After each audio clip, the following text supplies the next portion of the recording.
I never left. I nipped in here when he told us all to get out. Thought I might come in useful, what with the clown here. Who are you calling clown? I'll give you time to think about that, shall I?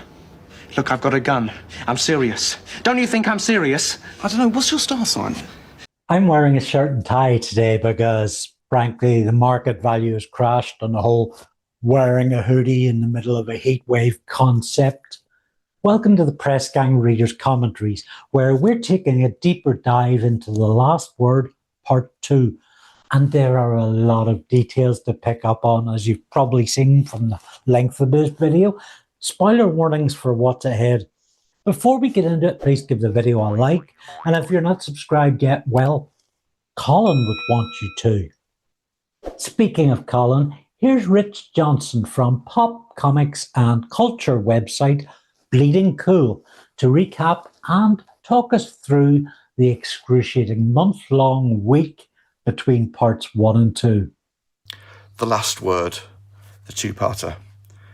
And that definitely kind of like still is very, very strong in my mind. I watched it when it went out. And the structure of it, the cliffhanger between the two episodes in series 3 is, one of those things that stays with me. The Last Word, I remember watching it and loving it when it went out. And having big debates, because I was watching it when I was a sixth form student, and everyone at that point was watching Press Gang. And certainly it seemed that way, certainly in our kind of crowd. Yeah, there was a lot of people watching Press Gang, and we all had to decide, well, who's dead? From the Press Gang Last Word series, it started off with a gunman going into the Press Gang offices, complaining about an article, and the reports flashing forward to the future of a death. One of the Press Gang employees has died. And through that episode, you see the threat, you flash forward to the end, and it does the same. It's that same trick. It's various people could be the person the gunman kills, then you go to the future, and you find out it's not them. And it winnows down the potentials one by one until you're left with the final few and the gunman in the room. And it was, I remember having the big debate. Who's going to be the one who's died? Obviously, we know someone's dead. We've seen it all being reported on the news, in the show. So we buy into it completely. Someone's going to die. Who's going to die? We're down to the final 5. And we all basically decide, well, it's going to be Sarah, isn't it? Because, we've decided that's the weakest character. Very mean of us, I know, but there you go. It was the early 90s. And, if you had to have Press Gang continuing, you get rid of Sarah. Sarah's the one you lose. And so we all sit down. I mean, I think we must have all gathered. We definitely kind of gathered someone's house to watch the next episode of Press Gang as it went out. And it starts with the funeral. And the first person you see outside the church is Sarah. And we go, oh, fuck. And Stephen Moffat knew this. He knew his audience. He knew what we thought. He probably knew exactly what we thought about Sarah. And he was just messing with us. Or he was learning how to mess with us. He's messed with us so many times since. But that was him learning, I think. Working out what he could do, knowing how the audience would react. And then going, I'm not going to give you that. That'll teach you. That'll teach you to think that about Sarah. Oh, how naughty you are. Yeah, we all got caught. And then... This episode is, as with part 1, edited by Jeff Hogg and directed by Lorne McGorry. McGorry directed 9 of the 43 episodes. This is his penultimate contribution to this show, a mammoth contribution that ends with Series 4's Unexpected. Now, funerals in England usually are a week after the death, which might be when this is set. As Rich reminds me, IMDB lies sometimes. However, its listing for this episode offers a tantalizing glimpse at what may have been hidden or cut out. Watch my collected edit of funeral scenes, as they may contain many uncredited faces from Press Gang lore. When you're rewatching, look out for Cindy Watkins, played by Natasha Knight. There's allegedly uncredited faces from the school years, including Bill Sullivan, Nick Stringer, Miss Hessop, Miranda Forbes, her 5th appearance of 6, but not her last. A number of these cameos were last seen in Something Terrible Part 2. Miss McGuigan, played by Hilda Braid. Also Sam Hard, teacher, or Mr. Harvey, who first appeared in Both Sides of the Paper. Janet Legg reappears as Colin's mum, Mrs. Matthews. Jeremy Hodge as Newsroom Kevin appears, easier to spot. Kelda Holmes' hat and long coat is as iconic as her hair, which juts out of the top quite nicely. The interplay between Sarah and Hibbert forms the post-siege narrative, deliberately tighter both for framing the siege and continuing the story of it. There's an iciness and boiling fury to Kelda's delivery. It fills in some gaps, forward suggestions that this isn't the first aggravation between them. There are a lot of sub-stories that peel back when watched, knowing what we know, that the Junior Gazette engaged in a cover-up. The declared motive was to give Donald Cooper's family some sense of dignity.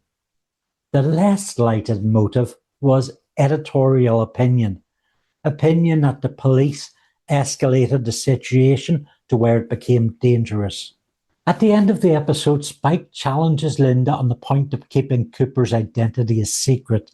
Sarah's tone with Hibbert gives us continuity from there, that it's not just Linda's plan. Sarah not only shares Linda's opinion, but emotionally manipulates Hibbert on a Linda-worthy level. It also looks like someone on the paper has put him in the possession of delivering the eulogy.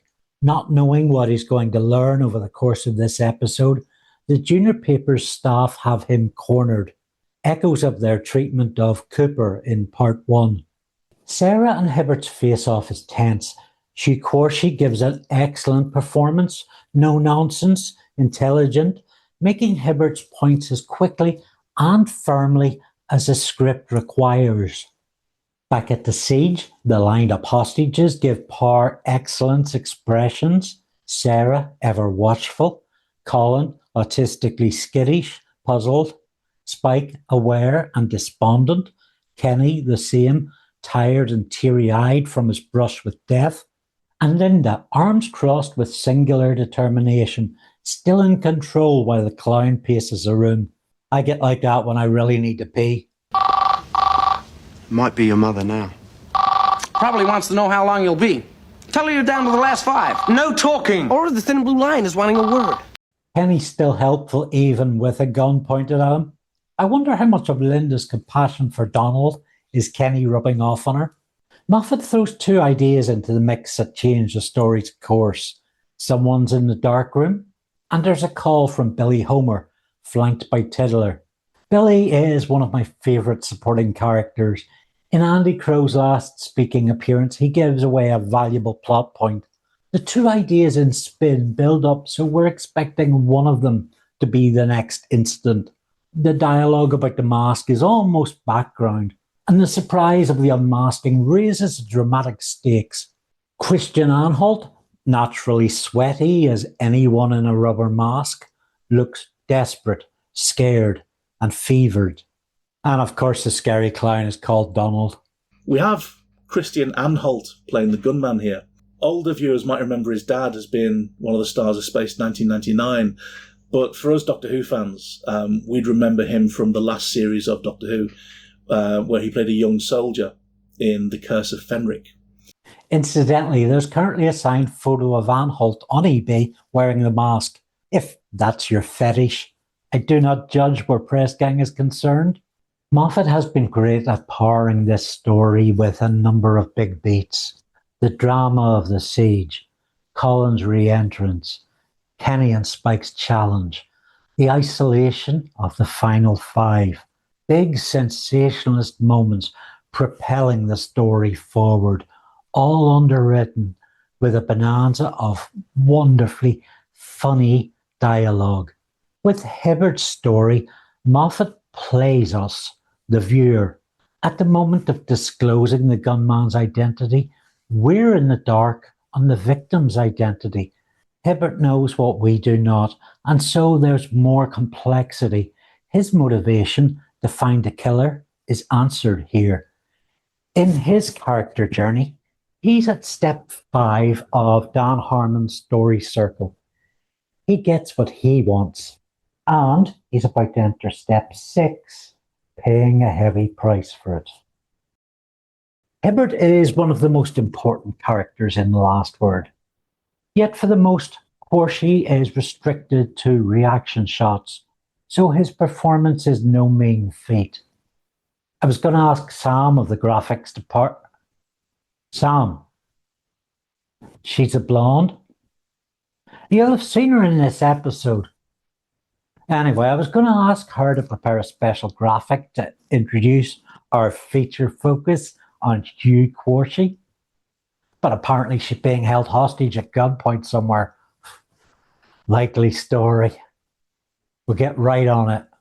Qwarshie was born in Ghana at the end of 1954, his family emigrating to England 3 years later. He studied politics, philosophy and economics at Oxford and was co-director of the Oxford and Cambridge Shakespeare Company. However, his career began in journalism, becoming sub-editor at West Africa magazine. His first acting role at 24 was minor in British comedy drama The Knowledge, produced by Verity Lambert, filmed with an ensemble cast with Steadicam, and so highly regarded it was nominated for a BAFTA.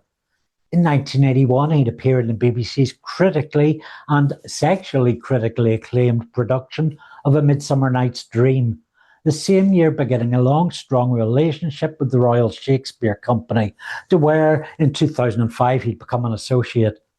On TV, appearances included Rumpole of the Bailey, Angels, Alas Smith and Jones, and playing Pastor Daniel in the miniseries Behaving Badly in 1989. He was also cast as a named character in 2 quite big films, Highlander and Clive Barker's Nightbreed as Detective Joyce. Gods, is there anyone Liz England doesn't know?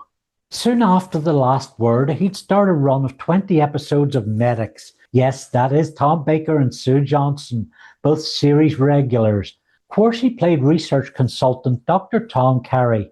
The ITV drama followed the staff of a large teaching hospital in Manchester, and this cemented a trend in Qwarshie's career of playing a medic. He had already appeared in Surgical Spirit and in an episode of Virtual Murder as Dr. Mellor, but he's best known for playing Rick Griffin, consultant in general surgery on BBC drama Holby City. According to IMDB, over 21 years he appeared in 636 episodes. Wow. Also both parts of crossover with Casualty, 6 more episodes of Casualty in the same shared universe, and in character in the Holby City Children in Need special. He also directed 2 episodes of the show, so no doubt he's the show's longest serving character. Even after he quit, he came back for the finale about 3 or 4 years later. Warmly regarded by viewers, the part led to Qwarshie winning a 2004 BBC Drama Award and a 2008 Screen Nation Award, as well as over half a dozen nominations. He played Dr. Simo Oduwele in 10 episodes of Amazon Original, Absentia, Dr. Leon Palmer in an episode of Vera, Dr. Harris in the 2022 movie The Sun, starring Hugh Jackman and Laura Dern. At the end of the 1990s, Qwarshie performed as grieving Father Neville in TV movie The Murder of Stephen Lawrence. Memories are still strong for this movie, given how it was based on a real-life tragedy. It was a role he'd reprise in the 3-part miniseries Stephen in 2021. Qwarshie is well known for playing police too, from the 1981 role in miniseries WildCATS. With you as soon as possible. Proceed with caution. Confirm location.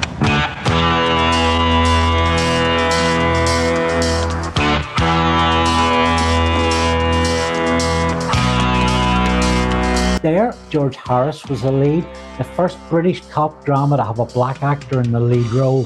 Qwarshie features high on the credits. It's been compared to The Sweeney, and it included cameos by alternative comedians Rick Mayall, Alexei Sale, and Keith Allen, apparently playing it straight. He was a police lieutenant daily in a 1993 comic strip Presents with Adrian Edmondson.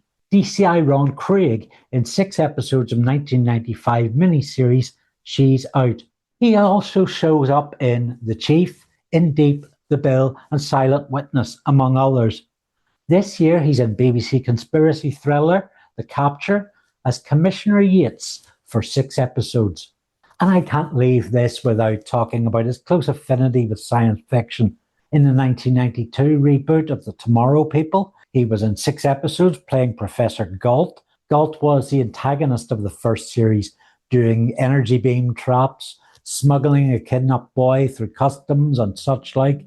The following year, Red Dwarf Series 6, voicing a computer in the episode Emo Hawk Polymorph 2. In 1999 as Lieutenant Obutu in Wing Commander, film based on a game, and Captain Panaka in Star Wars Episode 1, The Phantom Menace. The same year, he'd also give a memorable turn as community leader Solomon in a Doctor Who 2-parter, Daleks on Manhattan, with futile speech to match. Just before we leave this scene, Sangster's program guide points out the Hearse coming in has a registration of H43 DEC. Of course, I had to run this through the government's vehicle inquiry service. It's a black Ford. Tax was due on the 10th of September 1999. No MOT details, registered March 1991. Interesting because this episode aired 4th of June 1992. So we can see it was brand new when it appeared in Press Gang. It may have been purchased for the show or rented out for it, more likely. For those that care, it's a 2,933cc cylinder capacity, petrol vehicle, wheel plan 2-axle rigid body, revenue weight 2,100 kilograms, and the date of the last logbook issued was April 1998.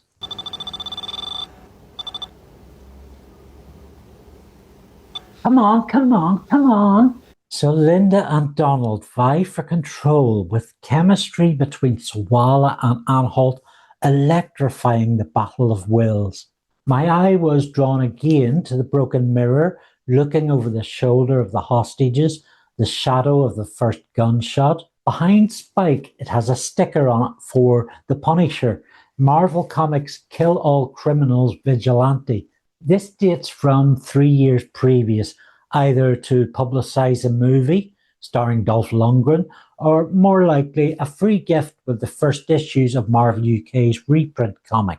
It's interesting symbolism in their current predicament, a character who believes all problems can be solved with a gun, and how this concept was fetishised for the youth market. CM Enterprises certainly appreciates the concept. I really appreciate how Donald has a relationship with every member of the main cast. Donald and Colin's relationship is certainly a thing, though Donald has less trust and respect for him than he does for Linda. Can't imagine why.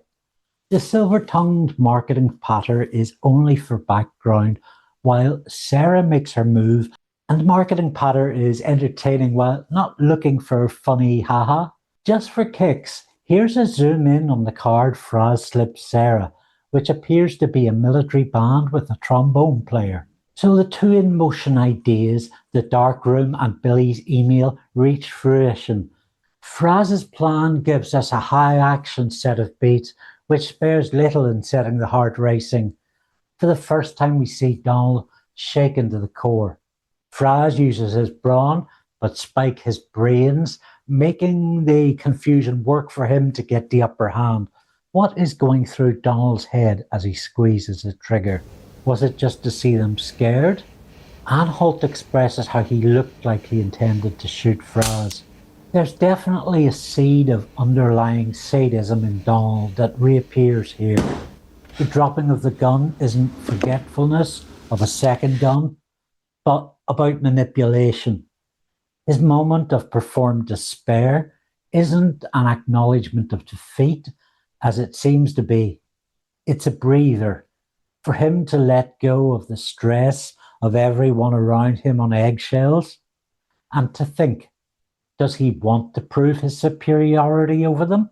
But to the first-time audience, it might be Moffat giving something to our heroes, a semblance of final act victory as per Spike's little dance. The moment of joy immerses us and hides what we know about a death. An inversion of the expressionism we began with, Sarah all smiles, Kenny breathing again, Colin and Linda joking about. Moffat leads the crew in giving us liberation, then pistol whips us with it. That's a whole lot of spit flying out of Reynolds' mouth. A whole TED Talk's worth, probably.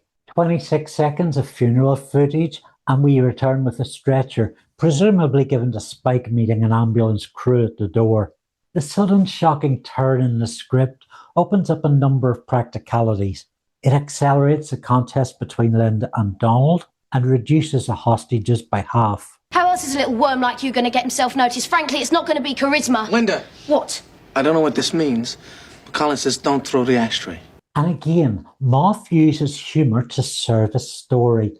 Colin's jibe, the message to the person losing their temper in negotiations, pulls Linda back towards the centre at just the right moment to stick with her original plan.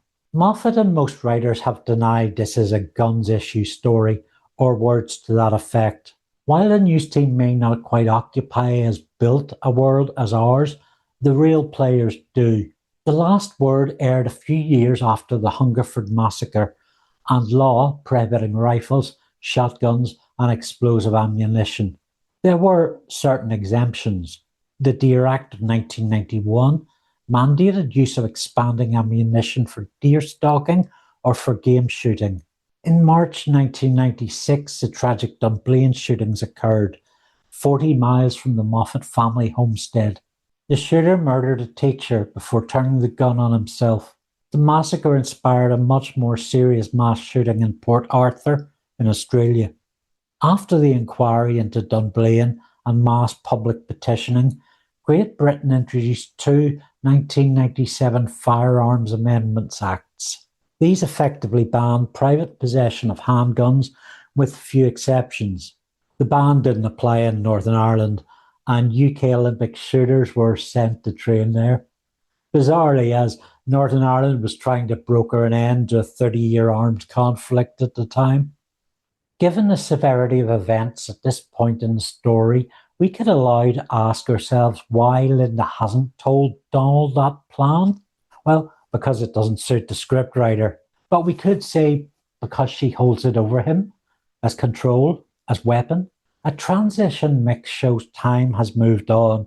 The anxious body language doesn't make it immediately apparent, but Linda is back in her editor's chair, her position of power. Here the Series 3 story arc undergoes a major shift. The subject of Zoe and Spike's revelation, the engagement, was a ruse to mess with Linda's head and to spark jealousy. Dirt-level manipulation Fletcher delivers with relish. Sawalha's response is also quite fun. And it's a quick move to Kenny, who, so past Spike and Linda at this point, just wants to understand what's going on. The editor's chair becomes more pronounced as Linda and Donald try to address the predicament. Even when he's relaxed, Donald can't direct anybody without raising the gun, without moving it as an extension of his hand. There are points where we can sympathise, even empathise, but he truly is an obsessive. Part of why his head-to-head with Linda is so captivating. Well, look, can you two maybe come to some kind of agreement on this? Building on last episode's focus on Kenny and Linda, a tense moment in their relationship, with some lines very true to that.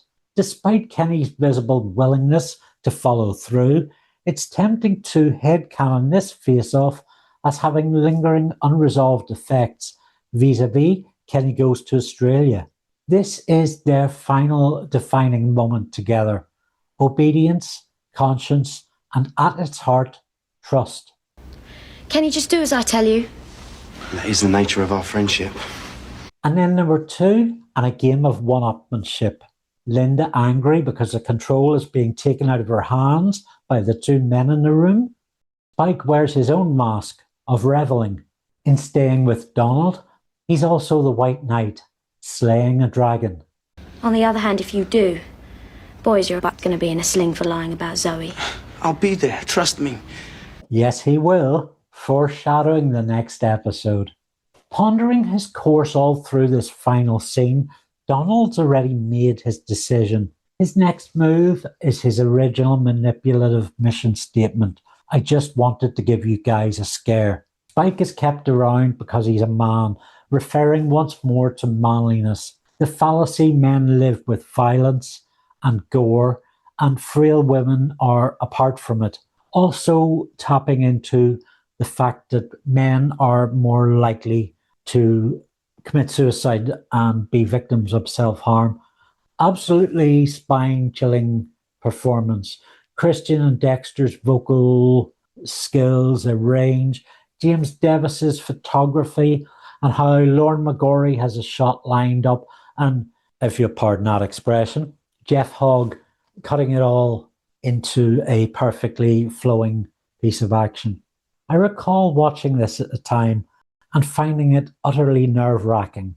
Studying the show close up here, I had no idea how that feeling would amplify. The Adrian Petford Programme Guide, which you could find for free online, was revised between 1992 and 1996, with the last edition published 2nd of January 96, and it contained a Sarah Jackson level of reporting.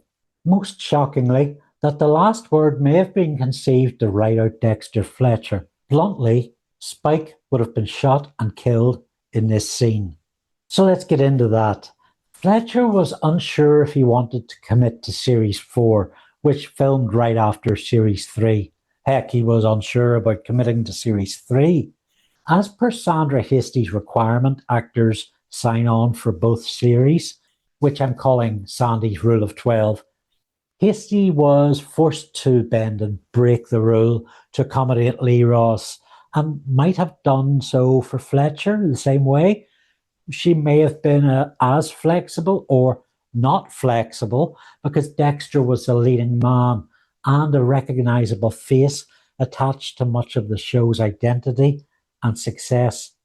There are a few variations of what happened with Fletcher at the start of Series 3. The offering of film parts, which Hastie and Moffat were well aware were coming. The actor's reluctance in continuing to play an 18-year-old in a kid's show at age 25. So many possibilities why Fletcher could have been absent from Series 3 or any point afterwards.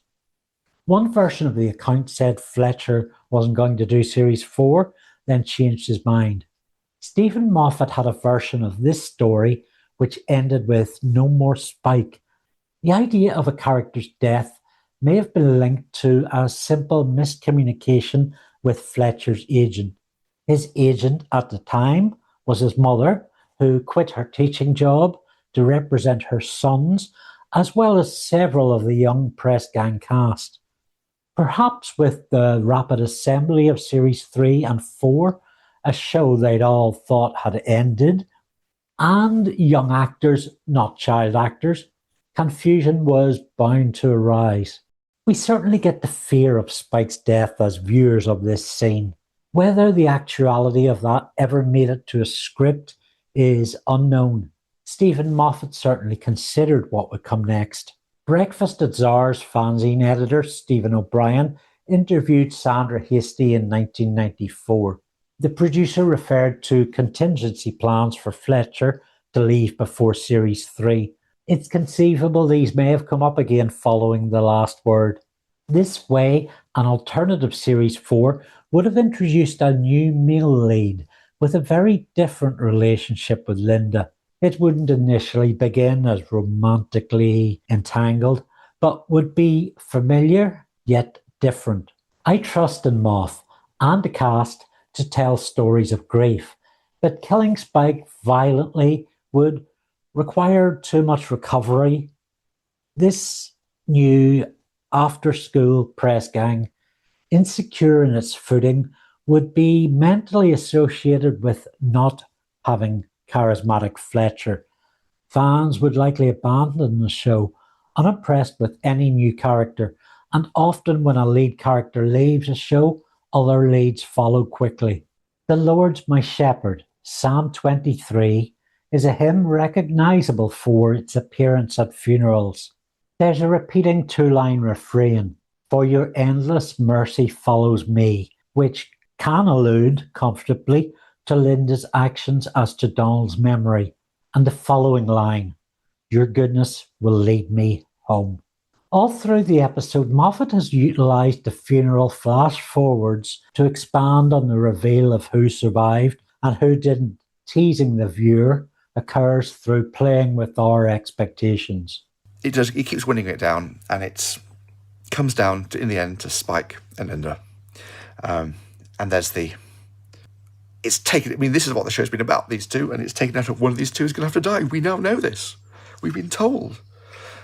And then Spike gets Linda to leave, and then you hear the gunshot, and it cuts back again to the funeral, and there's Linda trying to find her place in the hymn book, failing, and then Spike's hand just comes out of camera right into the shot to turn the page to find out where she is. Well, that's what I remember it is, and I think that's pretty what it was, because I certainly remember everyone going, yay, cheering, not knowing how, not knowing why, and then getting the whole thing where we find out it was the gunman who shot himself, and the reason why he's been reported he's a member of the press gang team is because that was the promise that Linda Day made to him when he was alive. If none of us die, well, I'll get you out of this. There's still a way. I'll get you out of this. And she made that promise to him, and even though he's dead, she's kept it, and she's told everyone, and everyone's gone along with it, that the person who died was a member of their team, and the gunman escaped, and they don't know who. And that's a lovely bit of writing. Sawalha and Linda are at the top of their game here. The after effects of the trauma electrify the screen. Spike, distraught. Linda, adamant. There's layers to why Linda forced this particularly compassionate act. It's exploitative, manipulative, even vengeful, especially a risk. Visiting judgment on Inspector Hibbert while asking him to make a sacrifice in his career that will cost him. It's probably the greatest case of Linda directing obsessive control to good ends. We've had 20 years of mass murders, throughout which I have repeatedly told CNN and our other media, if you don't want to propagate more mass murders, don't start the story with sirens blaring. The school day had only just begun when the attacker struck. Don't have photographs of the killer. The 17-year-old's 3-hour rampage ended in his own death. Don't make this 24/7 coverage. The German Chancellor is about to give her reaction. We'll bring that to you live. Do everything you can not to make the body count the lead story. Carnage in the classroom, 16 people are dead. Not to make the killer some kind of anti-hero. Dressed in black combat gear, the gunman opened fire at random. Do localize this story to the affected community and make it as boring as possible in every other market. Because every time we have intense saturation coverage of a mass murder, we expect to see one or two more within a week. Why it resonates so credibly is because of its link to Monday, Tuesday and the suicide of David Jefford. Linda bore her manipulations to blame for that and took time to distance herself from it. Looking up close at a gun for the first time since reawakens the memory. She'd known Jefford only 2 weeks. During the siege, she is thinking about their own potentially shortened lifespans and piecing together the narrative where The killer just escaped. He made it out the back way and somehow got past the police. And this morning, Donald Cooper joined the Junior Gazette. Because helping Donald Cooper is an attempt to redeem herself after David Jefford. It's a surprisingly compassionate resolution. So she allows almost everyone to save face. And she gives the gunman a sense of grace and forgiveness. And the only person she doesn't really allow that to happen to is the police officer who kind of caused the escalation in the first place. So if he is kind of responsible for things getting out of hand. If he hadn't turned up, and he was only doing his job, but if he hadn't turned up, they would have probably resolved it.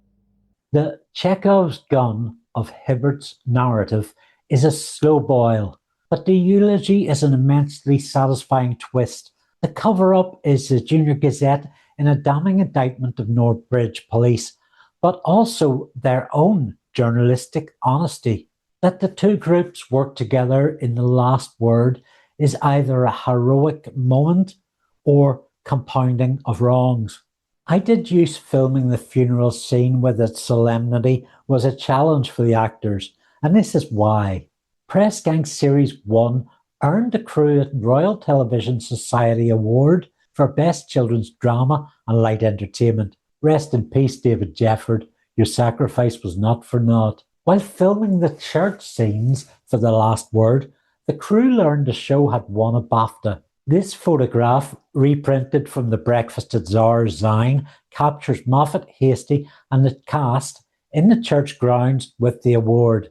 Series 2's powerhouses Something Terrible and The Rest of My Life were likely big contributors to the BAFTA for Best Children's Programme, Entertainment, Drama. The 37th award ceremony was March 17th, 1991, 11 weeks before this episode aired, suggesting The Last Word was filming late.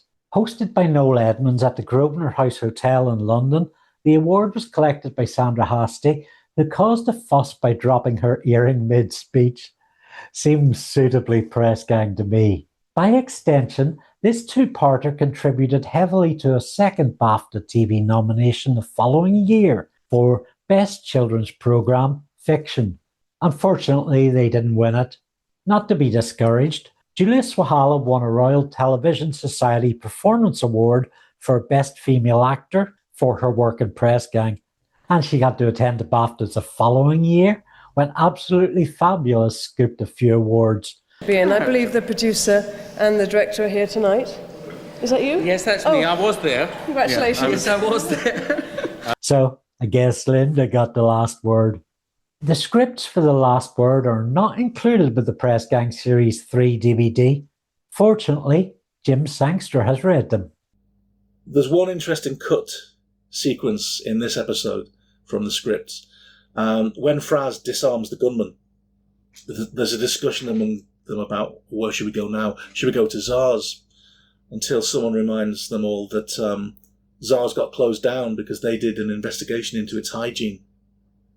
So never more a breakfast at Czar's, it's farewell Czar's. By the way, those buns you sold us, ones you said couldn't go stale. Yeah. They were stale when they arrived. Well. And I suppose we have to just note how HUGH QUARSHIE's name is misspelt on the end credits in a very flattering way. Yes, but how many telephones were sacrificed to service the story in part 2? It's time for our telephone tally. Isn't it about time you found your mother? What? Nothing. Just a shot in the dark. Billy phones a mobile to tip them off about the email. Actually, 2 calls, because the email about the gun goes through the phone lines.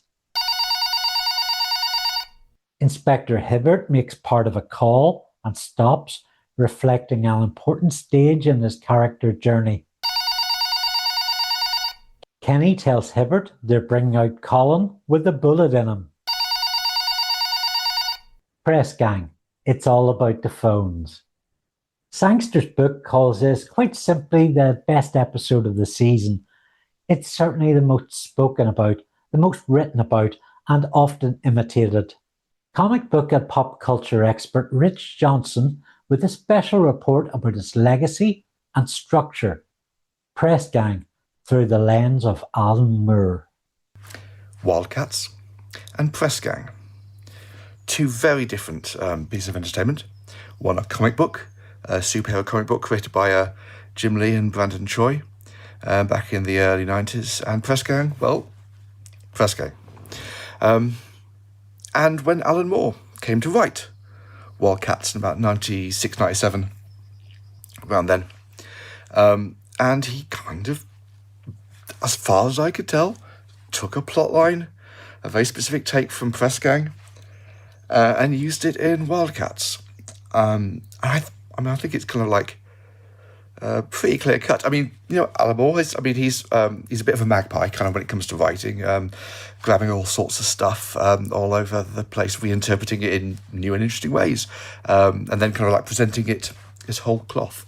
Sometimes he's very obvious about it, like League of Extraordinary Gentlemen, Providence, or From Hell. Sometimes less so. Alan Moore comes to the comic book and he just says, he likes to upend things. It's one of his definite things is to come into a property and just says, everything you knew was wrong. He did it very wonderfully with things like Swamp Thing and Marvel Man. And he did it with WildCATS. And Alan Moore comes in and he brings in a whole bunch of new characters. Things like a teleporting savant character, the punk cyborg Ladytron, the super intelligent John Constantine type character called Tau, T-A-O, technologically advanced organism. And his power is he's really, really clever. And he's really, really empathetic. And he uses that to be an utter psychopath. So what's the similarity? Okay, well, firstly, there was WildCATS 32, in which they've all just realised that Tau is the bad guy who's been manipulating them all this time. He's basically been using WildCATS to pursue his own criminal and psychopathic means and kind of controlling whoever he wants. And they've just realised. And Grifter decides to shoot Tau, because that's what you do. And he shoots Tau, and Tau is standing in the exact moment where Savant is about to teleport in, because he knows all this. He's worked this all out. He's basically goaded Grifter into shooting him at this moment. And so Grifter shoots Savant. And that was the cliffhanger of that issue. And then the next, they're still running around trying to find this Tau guy. And then he just kind of messes with them and does something similar to Ladytron. And kind of like he basically guts her. It turns out Ladytron has actually got a nuclear device in her stomach. He tells her, like, you really should know what you are, how you work. You cyborg you. And so it could be kablooey, nuclear Armageddon kind of thing. And then the next issue is a funeral for a wildcat. And if you know your press gang and you know your last word, you know where this might be going. It's a funeral for a wildcat, and it keeps flashing back to this big fight with the WildCATS against Tau. And you see them go up against Tau, they fight Tau. He basically looks like he basically kind of kills them, or like suddenly takes them down in a way that could be quite fatal. At which point you flash to the funeral, and you see if it's that wildcat, because it kind of looks like it might be. And you see Maul being drowned, and then he flashes forward to the funeral, and so this person who was previously saying Maul, where's Maul, where's he gone, where's Maul, is now saying where's Maul, where's he gone, and it's like, oh no, he's late, he's caught in traffic, so it's not Maul. And this kind of happens again and again and again. The characters face their final curtain potentially. Flash. Did they die? Are they the wildcats who's in the funeral? Flashes forward to the funeral. No, it's somebody else. Flashes back again, and until it can winnows and winnows down to just a few. Now, as we all know, that's very, very similar to how Press Gang worked. I really think Alan Moore must have been impressed. I think he was watching it. It was the kind of time when a lot of people were. You know, Paul Cornell was definitely watching it. Joss Whedon, yeah, I really think he was watching it as well. But Alan may have been taking notes. And so, again, they've been winning it down. And at the very end, Tau is killed by Majestic, the Superman kind of character who comes out of the sky, Deus Machina kind of thing, and just blows him away. And it seems a very weird, kind of simple death. Surely, Tau, being the intelligent person he was, he should have known about this, he should have planned for this, but, you know, that's what we get. And then we go back to the funeral and we realise it was indeed Tau. He was a member of WildCATS, who turned against them all, and they're kind of burying him as one. Alan Moore is considered one of the greatest, certainly comic book writers. His novels at the moment are also stellar. His work has influenced so many. Sometimes, you know, scenes or dialogue have just been cut and pasted into other works. Being Human, Toby Whitehouse, absolutely. There's a scene in there which is totally out of Marvel Man. It's just 100%. Or shows like True Detective, where they just kind of cut and paste entire pages of dialogue from Alan Moore's top 10, which they use. And then things like Lost, which showrunner Damon Lindelof has talked about. He just took the Watchmen kind of structure of doing things. The thing that we now are quite used to in certain series, where you get a cliffhanger from one episode, and the next episode it's a flashback, seeing a whole bunch of events from other characters' perspectives, which then leads up to the exact same cliffhanger you had before. You've just now got a bit more context, but you still got the same cliffhanger. Alan used that in Watchmen, with specifically the Dr. Manhattan issue, and Damon Lindelof talked about, he just used that for Lost. He thought it was a really good technique. He used it for Lost. And every bloody showrunner has used it ever since, because it's a really good way of telling a story, keeping your audience in suspense, and then keeping them all with the exact same suspense. I was watching Tiptoe, Russell T Davies, and he does the exact same trick. It's a really good trick. But that was one that kind of Alan Moore came up with for Watchmen, and is now everywhere. So it's not like, Alan has certainly been influenced, and many people have taken his stuff, his innovations, and used them in all their things. So yeah, Alan has definitely used, I would say, press gang in something like WildCATS, and maybe other things as well. I don't know. I'll have to check and see. But it's a fun little thing to draw between the two stories. They were a few years apart, and it does make you think, press gang being watched by a whole bunch of people, school kids coming after school, but also adults who are at home or working from home or just finding a break or whatever. Watching press gang as well, and in this case, strangely influencing an American superhero comic book being published on the West Coast a few years later. It was obviously not what Stephen Moffat was thinking about when he kind of wrote that, or where it would go. But I think it's quite fun to know that it did. When preparing for that piece, Rich wrote an article about it, which is up on Bleeding Cool, and includes an interesting coda around Moore, WildCATS, and Teo. Link in the description. Next time we wrap up Series 3 by looking at a story about hypnotism, willpower, and need. Thank you to our special correspondent, Jim Sangster, of the Doctor Who novels, literature, podcast, and animation series, and to Rich Johnston. To all of you watching, and especially my patrons who make all this possible. Each month they get advance access to everything I do. All videos on this channel, Discworld podcasts, book chapters, and a blog post or two. All for the low price of £1 per month at patreon.com/Andy DeLuke. I very much appreciate you signing up. But if you can't, you can help by giving the video a like, dropping a comment, talking to friends about the channel.